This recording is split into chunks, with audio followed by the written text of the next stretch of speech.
Today, United Airlines will retire the original jumbo jet, dubbed the Queen of the Skies. The Boeing 747 revolutionized long-distance air travel when it debuted nearly 50 years ago. But more efficient aircraft have replaced it. United is giving the 747 one final tour. Kris Van Cleave is on board the plane at San Francisco International Airport ahead of its farewell flight.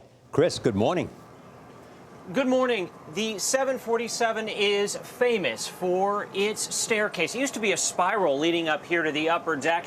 This is the very last United 747 that will ever carry passengers. Later today, some 374 people will be on board for its final flight as it retraces the original United 747 route to Honolulu from 47 years ago.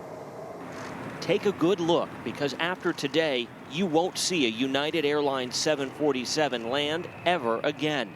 Later this afternoon, arguably the world's most recognized plane will carry its last passengers for the airline. This has been my whole life for the last 17 years, and it really feels like I'm almost losing a family member. Captain Tom Spratt will be sharing the cockpit with Captain David Smith as United flies the 747 into the sunset. Smith recently brought his dad, a retired 747 pilot, on a recent flight, and that brought him back to when he was a kid.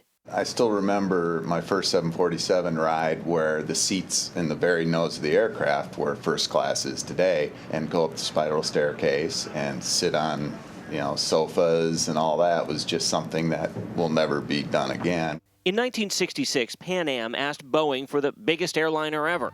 Starting from scratch and nearly bankrupting the company, Boeing's humpbacked double-decker jumbo jet made its first flight less than 3 years later.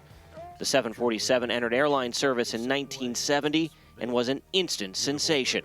Michael Lombardi is Boeing's historian. Because of its size, because of the economy, because of its range, it made flying affordable. United flew its first 747 route in 1970 from San Francisco to Honolulu. That iconic hump once housed a fancy lounge for first-class flyers, up the spiral staircase, complete with a bar or even a piano. The 747's 4 engines carried the space shuttle across the country and 5 U.S. presidents around the world.